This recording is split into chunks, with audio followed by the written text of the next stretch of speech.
الحمد لله وكفى والصلاة والسلام على من لا نبي بعده أما بعد قال الله تعالى في كلامه القديم وثيابك فطهر والرجز فاهجر آمنا بالله.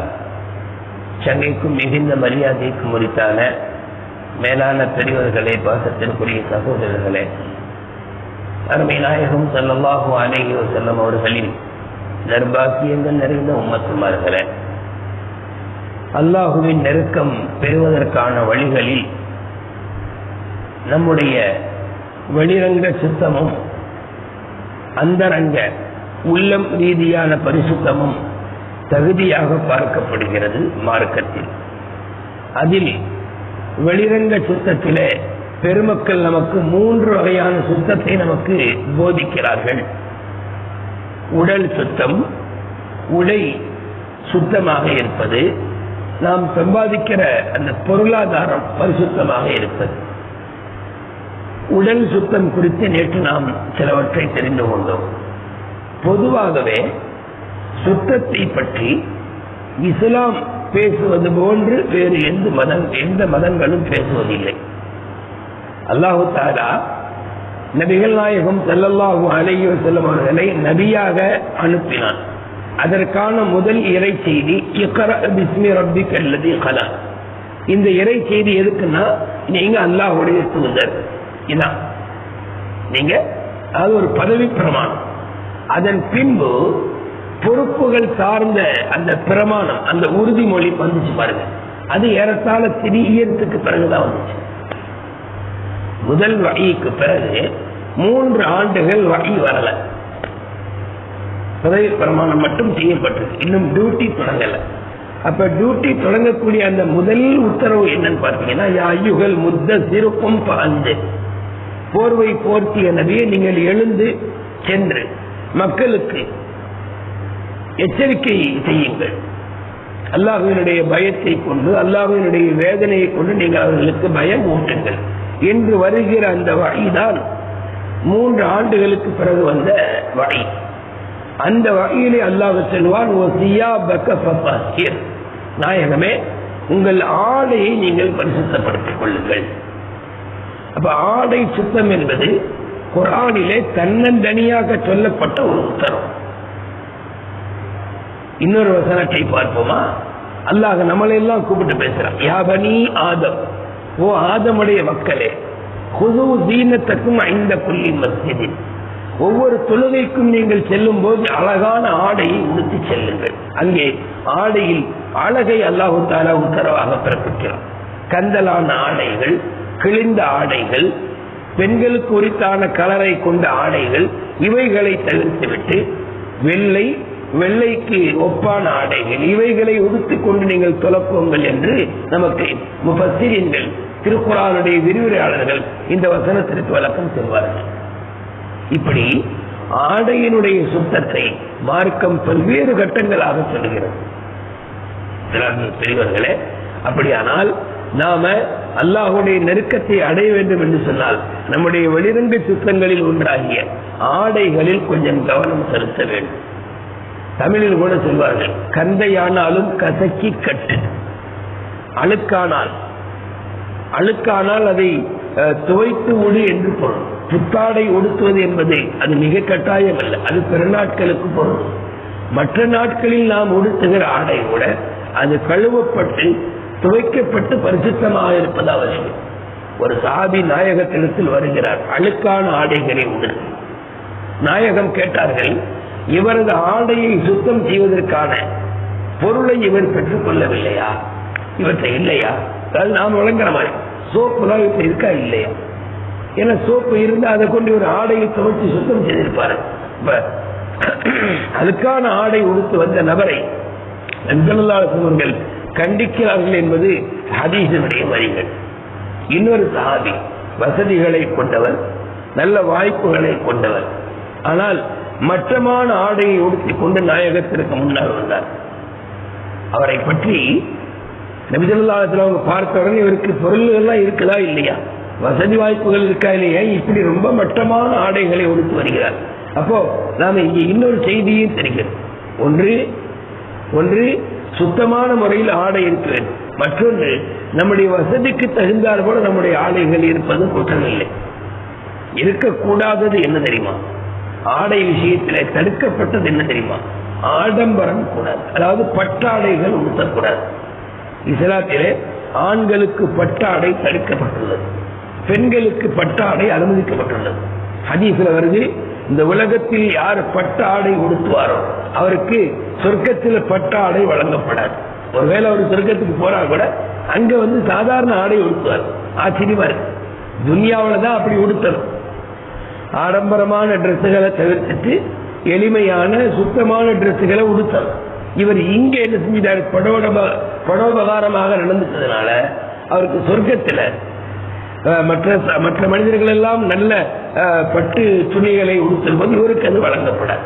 இது முதல் விஷயம். ஆடைகளில் நாம பேண வேண்டிய மெயின் விஷயம் என்னன்னா ஆடம்பரம் கூடாது.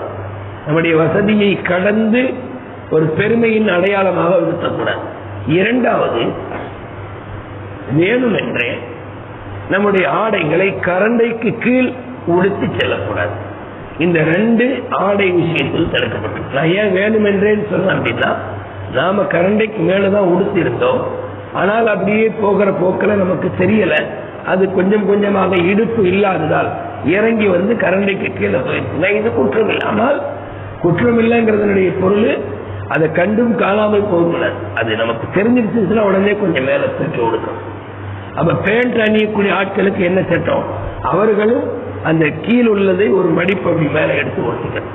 ஏன்னா ஹதீஸ்ல மிக தெளிவாக வந்திருக்குது என்னன்னா, அதாவது கரண்டை காலுக்கு கீழே உடுத்துபவர் நரகவாதி என்று நபி ஸல்லல்லாஹு அலைஹி வஸல்லம் எச்சரித்திருக்கிறார். அப்ப அது எதற்காக வேண்டி? அது பெருமையினுடைய அடையாளம். ஹாரூனை பெருமையின் அடையாளமாக சென்றால் என்று குர்ஆன் சொல்வது, அதை வைத்து நமக்கு முஃபஸ்ஸிர்கள் சொல்வார்கள், கரண்டைக்கு கீழ் ஆடை உடுத்தது பெருமையின் அடையாளம். யார் இந்த துன்யாவிலே பெருமையின் அடையாளமாக கரண்டைக்கு கீழ் ஆடைகளை உடுத்தி செல்வாரோ அவரை மறுமையில் அல்லாஹு தஆலா ஏறெடுத்தும் பார்க்க மாட்டான். லம் யன்துரில்லாஹு இலைஹி யௌமல் கியாமah. அல்லாஹு தஆலா அவரை மறுமையில் பார்க்க மாட்டான் என்று ஹதீஸ் மிக தெளிவாக நமக்கு எச்சரிக்கிறது. உடனே அதற்கு அபூபக்கர் ரலியல்லாஹு அன்ஹு சொன்னாங்க, யா ரசூலல்லாஹ், என்னுடைய ஆடையும் அடிக்கடி கீழே போகுது. அவங்களுக்கு இடுப்பு இல்லை, ரொம்ப மெலிந்த தேகம்.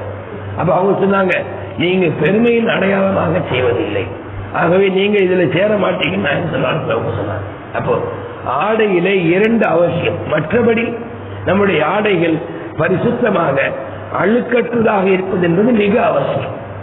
இமாம் மாலிக் ரஹிமஹுல்லாஹை பற்றி நாம் அடிக்கடி கேள்விப்பட்டோம். அவர்கள் மஸ்ஜித் நபவியில மதீனாவில மிகப்பெரிய முஹத்திஸாக திகழ்ந்தார்கள். ஒரு நாளைக்கு ஒரு ஆடையை உடுத்துவார்கள், மறுநாள் அந்த ஆடையை உடுத்த மாட்டார்கள். அடுத்த ரவுண்டுக்கு அந்த ஆடை வரவே வராது. அப்ப கேட்டதற்கு சொல்வார்கள், ஹதீஸ் பாடம் நடத்துவதற்காக வேண்டி எனக்கு ஒருவர் ஒரு வருஷத்திற்கான ஆடைகளை அன்பளிப்பு செய்திருக்கிறார். நான் அவருக்காக வேண்டி அதை ஒவ்வொரு நாளைக்கு ஒரு ஆடை மீது கொடுத்துகிறேன். அப்ப இதுல எனக்கு என்ன தெரியுது? நம்முடைய இமாம்கள் பெரியோர்கள் எல்லாம் ஆடை விஷயத்தில் மிகவும் பரிசுத்தத்தை, மிகவும் ஒரு நீட்டாக இருப்பதை அவர்கள் பின்பற்றியுள்ளார்கள். காரணம், இறை நெருக்கம் அடைவதற்கு அதுவும் நமக்கு வழிவகுக்கு. எல்லா இடங்களிலும், அதாவது இஸ்லாமிய மார்க்கம் என்பது இந்த ஆடை விஷயத்தில் பல்வேறு சமய மக்களை ஈர்த்துள்ளது. ஒரு கல்லூரியில மாணவர்களிடத்திலே ஒரு கேள்வி பதில் நடக்கிறது. கேள்வி பதிலுடைய அந்த நிகழ்ச்சி. அப்ப ஆசிரியர் கேட்கிறார், பல்வேறு மாணவர்களை ஒன்று கூட்டி, உங்களுடைய மதம் அல்லாத பிற மதங்களில் உங்களுக்கு ஈர்த்த செயல் எது அப்படின்னு கேட்கிறார். உங்களுடைய மதங்கள் அல்லாத பிற சமயங்களில் பிற மார்க்கங்களில் உங்களுக்கு ஈர்த்த, உங்களுக்கு பிடித்தமான செயல் எது என்று கேட்டபோது ஒரு பெண்மணி எழுந்து, ஒரு சகோதரி எழுந்து சொன்னார், பாலைவனத்தில் தோன்றிய மார்க்கம் சுத்தத்தை குறித்து மிக தெளிவாக பேசுவது எனக்கு ஆச்சரியமாக இருக்கிறது அப்படின்னு இஸ்லாத்தை பற்றி அந்த அம்மா சொல்லுது. ஏன்னா இஸ்லாம் தோன்றியது பாலைவனத்தில், நாகரீகமே தெரியாத ஒரு இடத்துல, மக்களுடைய சஞ்சாரங்களே ஒரு காட்டுமிராண்டித்தனமான கூட்டமாக இருந்த அந்த பகுதிகளுக்கு மத்தியில் இஸ்லாம் தோன்றுகிறது. அவர்களை எப்படி மாற்றியது? உலகத்திற்கு நாகரீகத்தை கற்றுத்தருகிற சமூகமாக மாற்றி சென்றது. சுத்தம் குறித்து மிகவும் அக்கறை செலுத்தக்கூடிய கூட்டமாக மாற்றி போனது. அப்படின்னா நம்முடைய இபாதத்துகள் நம்முடைய திக்ர் போன்றவைகள், இதன் மூலமாக அல்லாஹ்வின் நெருக்கம் நமக்கு கிடைப்பது போலவே வெளிரங்கமாக நாம் பரிசுத்தமாக இருப்பது. அடுத்து நாம இன்ஷா அல்லாஹ் உள்ளத்தின் சுத்தம் பற்றியும் பேசுவோம். ஆனால் அதற்கு முன்பு வெளியில் நம்முடைய உடையும் உடலும், உடல் சுத்தம் என்பது, உடை சுத்தம் என்பது தொழுகைக்கு ஷர்த்து. அந்த தொழுகைக்கு நாம வரும்போது நம்முடைய கண்ணுக்கு தெரிந்து ஒரு நஜிஸ் ஆடையில் இருந்தாலும் உடலில் இருந்தாலும் தொழுகை கூடாது. அதை நாம சரியாக கண்டுகொள்ளாமல் தொழுது முடித்து விட்டால் மறுபடியும் தொழுகையை மீட்ட வேண்டும். அந்த நஜிஸ் பார்வைக்கு தெரியும்படியாக இருந்தால், நான் கவனிக்கல தொழுதுட்டேன் எதுக்கு இன்னொரு முறை சொல்லணும் என்றெல்லாம் நாம சமாதானமாக முடியாது.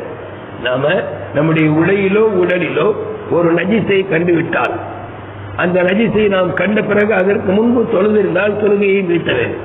கண்டுட்டோம் என்றால் அதை சுத்தம் செய்துவிட்டு தான் சொல்ல வேண்டும். காரணம், தொழுகைக்கான ஷரத்திலே தஹாரத்துல் பதன், தஹாரத்துல் சௌ, உடல் சுத்தம், உடை சுத்தம் என்பது ரொம்பவும் ஒரு வலியுறுத்தி காணப்படுகிறது. நீங்க மதரசாக்களுக்கு போனீங்கன்னா அங்க சட்ட நூல்கள், ஃபிக்ஹினுடைய அந்த கிதாபுகள் பாடம் நடத்தப்படும். ஃபிக்ஹினுடைய கிதாபுகள்ல சட்ட நூல்களிலே முதல் பாடமாக இருப்பதே கிதாபு தஹாரா, சுத்தம் பற்றி உண்டான பாடம். அப்ப நமக்கு என்ன தெரியுது? நம்முடைய மார்க்கம் சுகாதாரமாக சுத்தமாக இருப்பதை எந்த வகையிலெல்லாம் நமக்கு வலியுறுத்துன்னு சொன்னா அல்லாஹ்வினுடைய நெருக்கம் கிடைப்பதாக சொல்கிறது. மக்களின் பிரியம், நமக்கு நோய் நொடியற்ற வாழ்வு என்பது சுத்தத்தின் வழியாக நமக்கு கிடைக்கிறது. சுத்தம் சுகாதாரத்தை தரும், நோய் நொடி இல்லாத வாழ்க்கையை தரும் என்பதை தாண்டி படைத்தரப்புடைய நெருக்கத்தை பெற்று தருதுன்னா நமக்கு ஏன் கசக்குது?